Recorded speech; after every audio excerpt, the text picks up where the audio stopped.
muda. Kemudian Usia mendapat perhentian bersama-sama dengan nenek moyangnya, dan ia dikuburkan di samping nenek moyangnya di ladang dekat kuburan raja-raja, karena ia berpenyakit kusta, kata orang. Maka Yotam anaknya menjadi raja menggantikan dia. Ya, puji Tuhan. Saudara, kita pagi ini masuk dalam pasalnya ke-26 dari 2 Tawari. Kita akan lihat bersama pada ayat yang pertama sampai ayat yang kelima, saudara.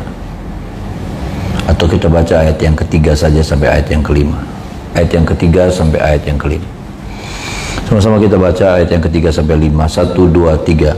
Usia berumur 16 tahun pada waktu ia menjadi raja, dan 52 tahun lamanya ia memerintah di Yerusalem. Nama ibunya ialah Yekolia dari Yerusalem. Ia melakukan apa yang benar di mata Tuhan, tepat seperti yang dilakukan Amasya ayahnya. Ia mencari Allah selama hidup Sakaria yang mengajarnya supaya takut akan Allah, dan selama ia mencari Tuhan, Allah membuat segala usahanya berhasil. Amin. Saudara, puji Tuhan, kita melihat sebuah pelajaran yang baik untuk kita lihat pagi hari ini, saudaraku, tentang Raja Usia, ya, raja yang baik Alkitab katakan, saudara. Tapi kemudian kalau sudah melihat ayat-ayat selanjutnya, berakhir dengan sesuatu yang tidak baik. Ada satu hal yang saya lihat, Bapak Ibu Saudara, yang sama-sama kita mau lihat, periksa hidup kita. Adakah hidup kita juga sama seperti Usia? Mengapa? Karena ayat ini, saudaraku, sepertinya tidak ada masalah. Ayat yang keempat, ayat yang kelima, ia mencari Allah selama hidup Sakaria yang mengajarnya supaya takut akan Allah, dan selama ia mencari Tuhan, Allah membuat segala usahanya berhasil. Kalau kita lihat secara global, secara keseluruhan, maka sepertinya tidak ada apa-apa, tidak ada yang salah dengan ayat ini. Bahkan baik sekali ayat ini, saudaraku, ya. Ia mencari Tuhan, ya. Ia mencari Tuhan, dan selama ia mencari Tuhan, Allah membuat segala usahanya berhasil. Tetapi ada satu bagian yang buat saya, ini yang menjadi sebuah kelemahan. Ini yang menjadi sebuah kelemahan, ya. Apa itu, saudaraku? Dia mencari Tuhan karena sebuah dorongan dari seorang yang bernama Nabi Sakaria. Dia sungguh-sungguh sama Tuhan karena ada sebuah dorongan dari luar. Yaitu siapa? Orang yang mendampingi dia, orang yang mementori dia, yaitu Nabi Sakaria. Dan makanya Alkitab bilang, saudaraku, ia mencari Allah selama hidup Sakaria. Nah, ini yang jadi masalahnya. Kalau selama dorongan itu kita biarkan adanya dari luar, maka ini yang jadi masalahnya. Ketika dorongan itu sudah tidak ada lagi, yang mendorong kita sudah tidak hadir lagi, sudah tidak ada lagi yang mendorong kita, maka jadi berubah. Makanya saya katakan ayat ini sepertinya tidak ada salahnya, tidak ada anehnya. Tetapi kalau kita mempelajari lebih dalam, maka ada sesuatu yang lemah di sini. Sama-sama kita mau melihat hidup kita, saudaraku, ya. Sampai hari ini sebetulnya dorongan kita mencari Tuhan itu karena apa? Adakah dorongan itu masih dari luar? Seperti ini, seperti Usia. Dorongannya dia mencari Tuhan karena ada yang mendorong dia, ada yang mempush dia, ada yang mensupport dia, ada yang menggerakkan dia, memotivasi dia. Siapa? Nabi Sakaria. Makanya Alkitab bilang begini, ini ayat yang sebetulnya jadi peringatan buat kita. Ia mencari Allah selama hidup Sakaria. Dan ketika Sakaria sudah tidak ada, tidak hadir, tidak mendampingi, maka kita lihat kisah selanjutnya tentang Usia berubah. Dia jadi orang yang sombong. Dia orang yang kemudian sampai matinya karena Tuhan kirim kusta dalam tubuhnya. Makanya sama-sama kita lihat nih, saudaraku, karena kalau ini yang terjadi, kalau ini yang masih ada dalam diri kita, model kekristenan kita masih seperti ini, maka saya takut di tengah jalan nanti kita akan berhenti seperti Usia.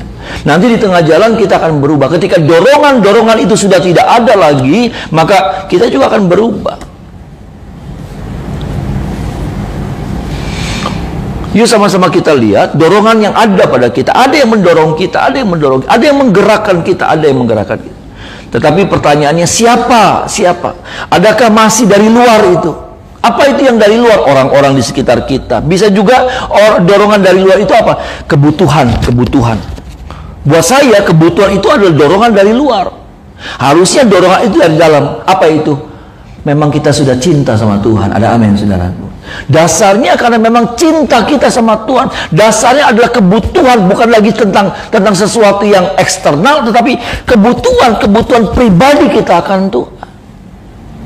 Terlalu lebay sih, terlalu sosokan gitu. Tapi harus seperti ini, saudara. Karena selama dorongan itu yang mendorong kita, yang menggerakkan kita masih dari luar, masih sifatnya eksternal. Orang-orang kah, suami kah yang dorong, istri kah yang dorong, orang tua yang dorong, teman kita, teman main kita yang dorong kita.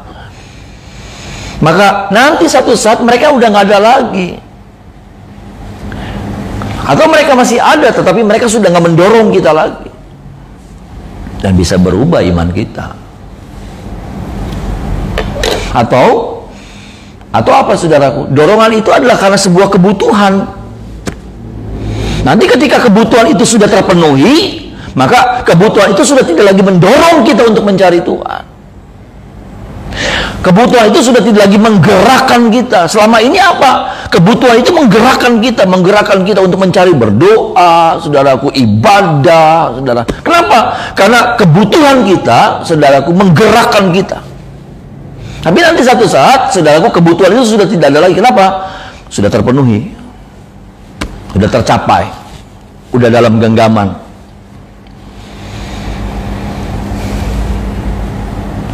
Ini sama-sama kita cek, saudara. Ya.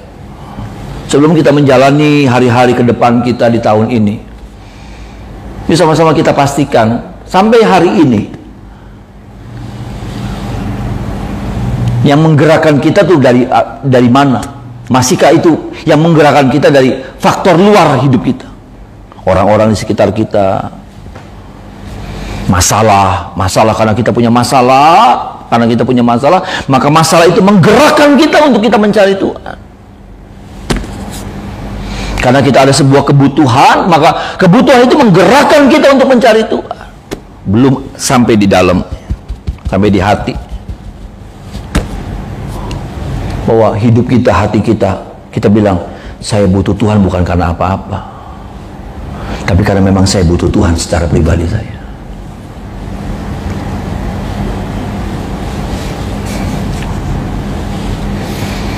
Kalau sampai di titik ini kita sudah ada, maka saya percaya mau keadaan kayak apapun kita akan tetap setia sama Tuhan. Ada amin, saudara.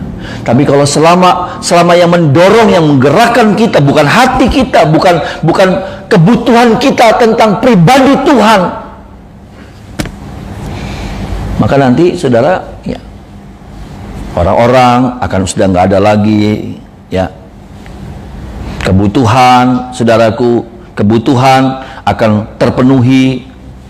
Tidak ada lagi masalah yang tadinya jadi pendorong buat kita, yang menggerakkan kita, sudah tidak ada lagi. Maka stop kita.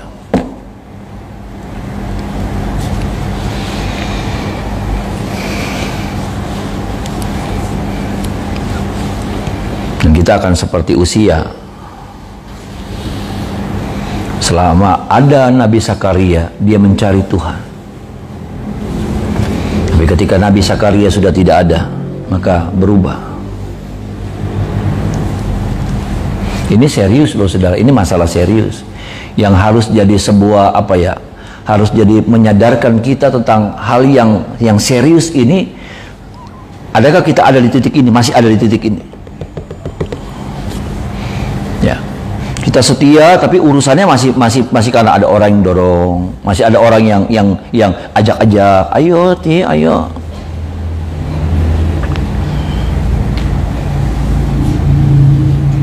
Dulu saya suka dengar kalau Cilili pagi-pagi itu suka nelponin orang, saudara. Cilili Warawiri suka nelpon orang, ngingetin orang. Bagus ya, saudara. Tapi kalau masih di titik itu, saudara, ada iman saudara, kualitas rohani saudara, model pengiringan saudara masih model seperti itu, maaf, nanti udah nggak ada lagi tuh. Atau yang dorong sekarang jadi satu pribadi yang mengecewakan kita, yang bukan mendorong tapi apa, jadi penghalang buat, bisa jadi seperti itu kan. Dan kita akan berhenti secara otomatis.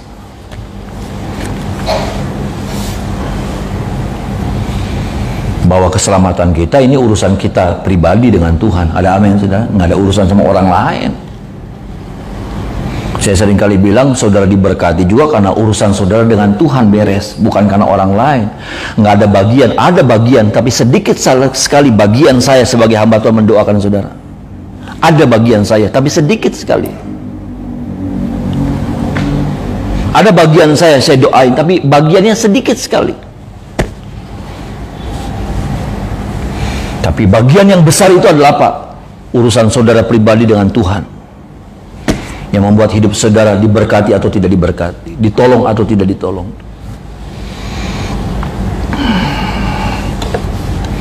Mentolong kita, saudaraku ya. Bagian ini penting untuk kita renungkan, karena kita masih biarkan. Berapa banyak kali anak-anak Tuhan, jemaat Tuhan masih membiarkan hal-hal yang seperti ini ada, bergerak selama ini. Ya, karena ada sesuatu, ada hal yang mendorong, ada faktor yang mendorong. Tapi faktor pendorongnya apa? Yang masih eksternal, yang masih di luar. Yang tadi saya katakan orang-orang, apalagi masalah. Karena ada masalah, ya ayo sungguh-sungguh sama. Ada kebutuhan, sungguh-sungguh. Belum sampai pada kesadaran diri kita sendiri.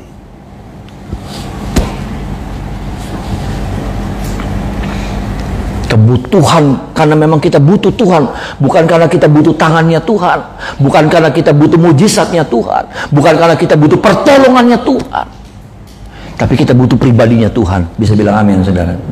Kita butuh Tuhan pribadi dalam hidup. Harusnya kita ada di titik ini nih, saudara. Apalagi kalau kita bicara tentang pengiringan kita sudah 10 tahun, sudah 15 tahun, sudah 20 tahun, sudah 30 tahun. Tapi kekristenan kita pendorongnya masih faktor eksternal, maka maaf. Kita mesti berhenti dulu dan singkirkan semuanya itu. Supaya jadi benar kita melangkah ke depan. Saya percaya kalau pendorongnya sudah sifatnya internal dari dalam diri kita sendiri, ada sebuah dorongan yang kuat. Saya percaya langkah kita walaupun kadangkala tertatih-tatih, kadangkala pelan, udah nggak cepat lagi, tapi kita akan sampai pada garis akhir hidup kita. Ada amin, saudara? Kita akan sampai masuk dalam kemuliaannya tuh. Ini bagian yang pertama, Bapak Ibu Saudara. Bagian yang kedua dari pasal 26, kalau saudara melihat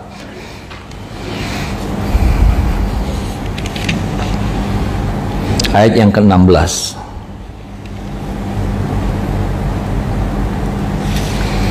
Ayat yang ke-16, saudara, sama-sama kita baca. 1, 2, 3. Setelah ia menjadi kuat, ia menjadi tinggi hati sehingga ia melakukan hal yang merusak.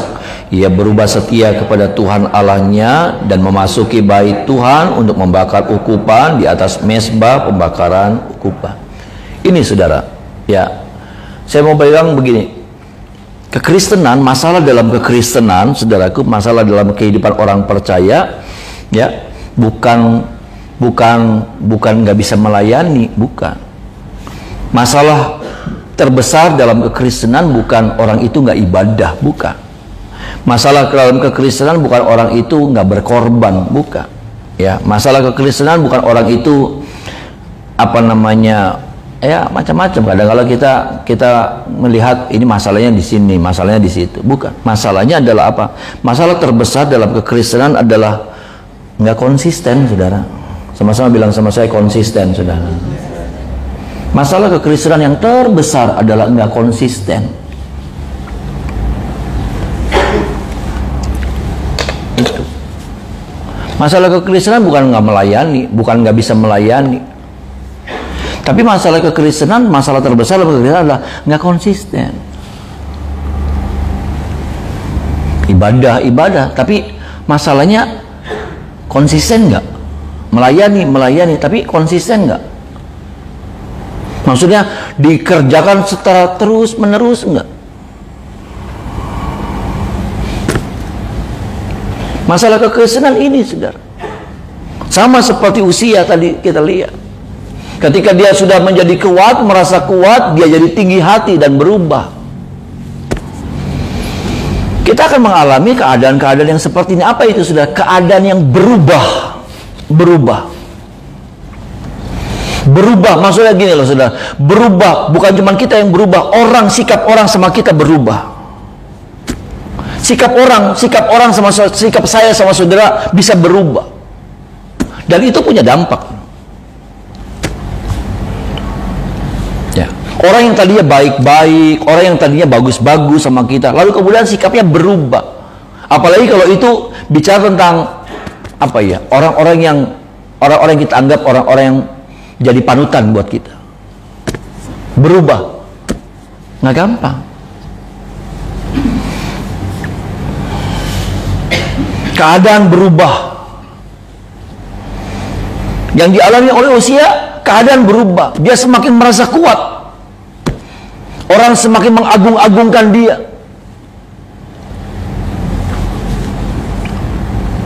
Dan saat itu dia berubah. Jadi sombong. Yang tadinya rendah hati.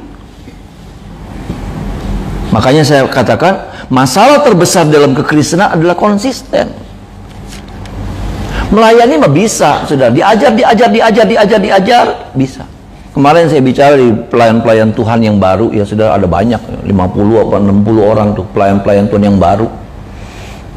Saya bersyukur mereka yang tadinya cuma berjemaat biasa, tapi sekarang mereka mau belajar melayani, jadi asyir, jadi kolektan, jadi apa macam-macam ya, banyak bidang di pelayanan tempat ini. Ada banyak, saudara, ini penuh. Puji Tuhan, saya senang. Ya sudah sebagai gembala, saya senang sekali, saya bangga sekali. Tapi saya ingatkan sama mereka, masalahnya adalah bukan melayani gampang. Jadi WL, lihat di YouTube, belajar, sering-sering naik di panggung, diajak. Jadi WL, pinter, ya. Jadi singer, pemain musik, belajar, tekun bisa. Belajar khotbah juga, saya sudah belajar, saya ajarin, bisa pasti. Tapi masalahnya apa? Konsisten. Itu yang gak gampang. Di tengah-tengah situasi yang gak memungkinkan, ya saudara, di tengah-tengah kesibukan, tapi ada jadwal pelayanan, kita paksakan diri untuk tetap bisa melayani. Nah, itu yang gak gampang. Di tengah-tengah keadaan yang dimana kita sendiri butuh duit, butuh uang, tapi kemudian Tuhan gerakan kita untuk memberi, memberkati orang, menolong orang. Memberinya sih gampang, tetapi memberi secara terus-menerus gitu, secara berkelanjutan, itu yang gak gampang.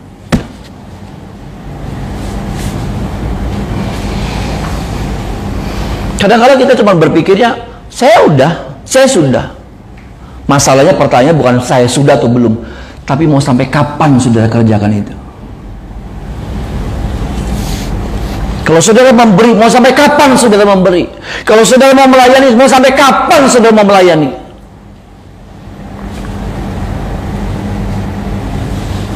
Itu. Ya. Saudara beribadah, mau sampai kapan saudara mau beribadah? Saudara doa pagi, betul, puji Tuhan, tapi mau sampai kapan sudah mau lakukan hal yang seperti ini? Pertanyaannya bukan sudah, pernah, atau belum, bukan. Tapi pertanyaannya mau sampai kapan? Karena nanti kita akan berhadapan dengan masalah, dengan tantangan, dengan hambatan, dengan hal-hal yang aduh, nggak mungkin nih, nggak bisa. Dan berapa banyak orang bilang, ya wis lah, ya udahlah.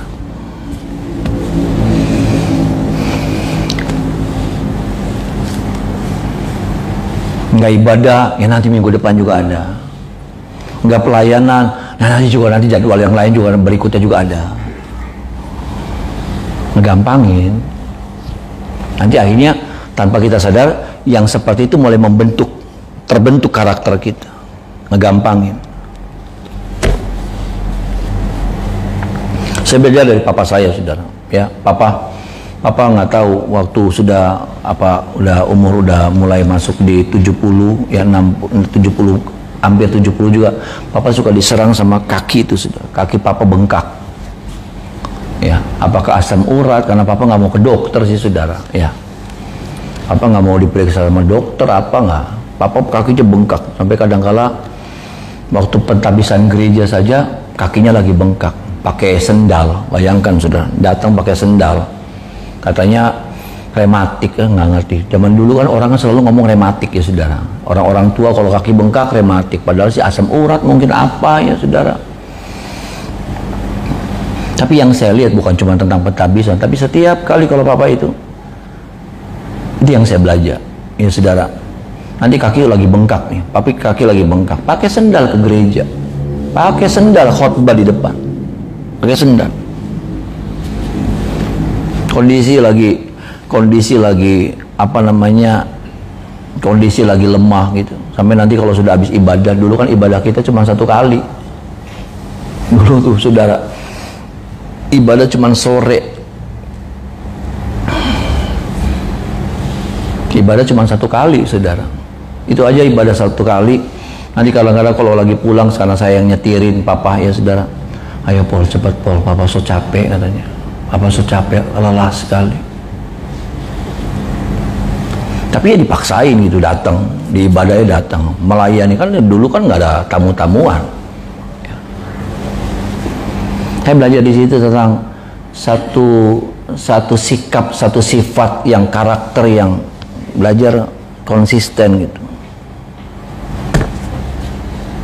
Mau kayak apa, seret, kalau perlu seret kaki. Berjalan pincang-pincang juga, ayo. Kita jadi gampang aleman. Ya, aleman kita tuh, aleman. Ya, ogoan. Jadi nanti harusnya kita punya fam ogoan. Di belakang kita nih saudara, harusnya ada fam oguan ya, kayak saya nih saudara.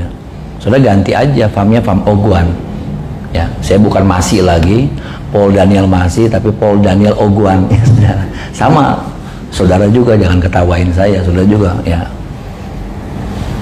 Ya, Rudi Oguan ya saudara. Bukan Rudi Setiawan.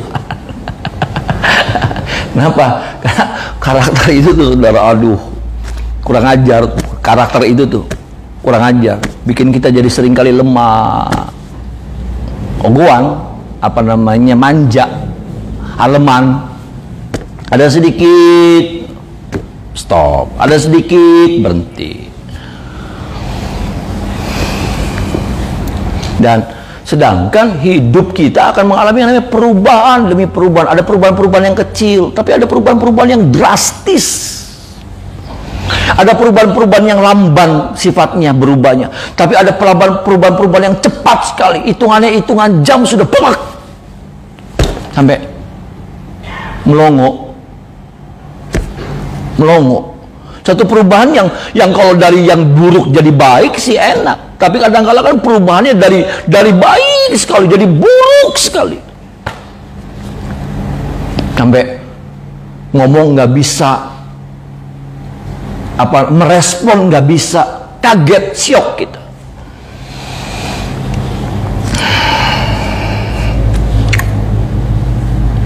Saat-saat seperti itu, gimana? Adakah kita masih konsisten? Ataukah ketika semuanya berubah, iman kita juga berubah, ketaatan kita juga berubah, kesetiaan. Saya cuma bilang begini, bukan cuma masalah saudara untuk yang hal ini. Ini juga urusan saya, urusan di belakang banyak pendeta-pendeta, urusan pendeta-pendeta juga. Urusannya sama, masalahnya sama, tantangannya sama. Bagaimana untuk menjaga konsisten itu, menjaga itu supaya sesuatu itu yang sudah ada, yang sudah terbangun itu nggak berubah gitu. Kan Kadang kalau cuma masalah angin kecil saja, angin sepoi-sepoi saja bisa banyak yang ambruk, bruk. Cuman karena kata-kata yang sepele saja udah banyak yang bangunan iman yang ambruk, bruk. Maaf nih saudara, jadi betapa rapuhnya bangunan itu. Betapa, maaf nih saudara, maaf dengan kata-katanya saya, betapa asal-asalannya. Saya baca di detik.com apa kompas.com, ada jembatan yang dibangun 5 miliar apa 10 miliar di Tangerang. Nggak tahu tuh, ya. 5 miliar. Habis diresmikan ambrol, saudara. Belum kena banjir, belum kena apa, baru habis orang-orang naik rupanya berdiri di atasnya, nggak berapa lama ambrol. Jadi betapa asal-asalannya cara ngebangun jembatan itu. Nah, berapa banyak kali kehidupan kita orang percaya asal-asalan bangun iman kita, sampai apa? Nggak ada apa-apa, ambrol sendiri. Cuman karena sikap orang, cuman karena ketemu nggak nyapa, ketemu bari majelis beli nyapa, beli pening gereja maning. Astaga. Iya kan, saudara. Saya pernah lihat waktu gempa di Jepang, saudara, yang sampai reaktor nuklir yang sampai pecah, ya saudara. Saya lihat ada satu bangunan tinggi, sudah hotel atau apa, dia begini. Dia meliuk, nggak jebol, saudara. Nah, kiranya saudara, kita jadi bangunan yang model seperti itu, saudara. Ada amin, saudara. Yang digoncang, waduh, goncangannya luar biasa, tapi bisa gitu, nggak patah.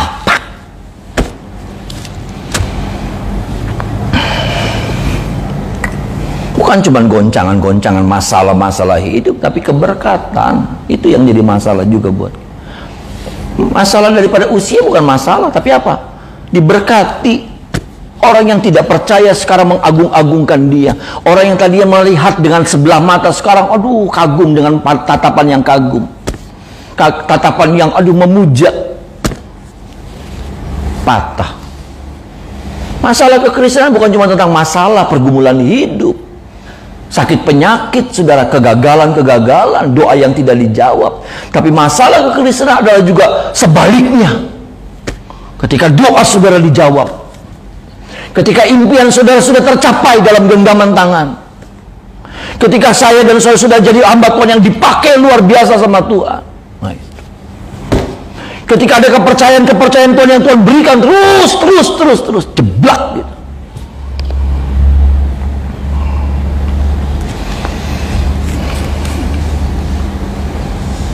Tuhan tolong kita ya saudara. Bukan menggurui, tidak, tapi firman ini sama-sama mengingatkan saya dan saudara, kita semua, untuk kita tetap konsisten sama Tuhan. Ada amin, saudara. Apa yang sudah kita kerjakan bahkan ditambah-tambahkan. Kita mau bilang tahun ini saya mau semakin bertambah-tambah di dalam Tuhan. Ada amin, saudara. Tahun ini saya pengen semakin ningkatin apa yang kurang sama saya. Ningkatin, itu juga saya. Apa yang sudah kendur di tahun kemarin, di awal tahun kita naikin tapi kendor, coba ditingkatin lagi. Paling tidak tuh seperti itu. Urusan apa lagi, sudah hati dan lain sebagainya. Ayo kita evaluasi diri. Evaluasi bukan cuma nggak terlambat udah masuk di Januari, tetap hidup tuh harus terus dievaluasi. Bukan cuma setiap akhir tahun, enggak.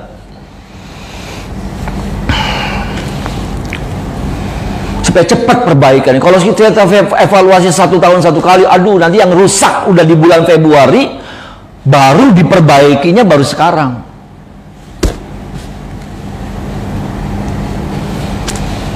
Dan tolong saudara ya, supaya kita sama-sama, saya dan saudara, kita semua jadi orang-orang yang terus kuat di dalam Tuhan. Kehidupan kita nggak berubah gitu, saudara. Karena dunia dan kekuatan-kekuatan jahat ini mau merubah hidup kita sedemikian rupa. Ya, dunia mau merubah kita loh, saudara. Dunia ini lagi berubah secara luar biasa. Bayangkan, saudara, kita pernah berpikir nggak, saudara, ada foto yang dijual 1 miliar di NFT itu ya saudara, itu tuh kripto ya, uang apa namanya, koin ya saudara. Orang jual foto karena ada penampakan setannya, dijual di NFT, dibelinya sama NFT 1 miliar. Ada aplikasi, enggak, ini saya lagi cuma contoh sebuah perubahan hidup yang aneh. Ya, orang saudara upload foto di aplikasi apa ya saudara, aplikasi apa dimasukin ya. Setiap orang yang melihat foto saudara selama 5 detik ya saudara, foto saudara lagi di pemandangan, lagi di mana, orang ngelihat foto itu 5 detik, paling tidak minimal 5 detik, saudara dapat 0, berapa sen atau berapa dolar gitu. Jadi bayangin sudah masukin fotonya kita KB, ya kan, lumayan oleh duit ya sudah. Coba maksudnya gini, orang sekarang cari duit dengan cara yang aneh, yang nggak pernah kepikiran. Nah, dunia ini sudah lagi berubah sedemikian rupa, dan perubahan dunia juga sedang mau mengubah nih. Kalau cuman style nggak apa-apa, kalau cuman sampai apa namanya gaya ya saudara, yang nggak pernah dandan, yang nggak pernah lipstikan, sekarang sampai bukan lipstikan tapi sampai stick golf stick apa namanya biliar ditaruh di sini, nggak apa-apa ya. Ya, yang tadinya konde pakai konde, sekarang model bob, bob ya saudara, nggak apa-apa. Tapi jangan sampai perubahan itu sampai di ini nih, merubah hati kita, merubah karakter kita, merubah iman kita. Tolong kita, mari kita menyembah Tuhan saudara.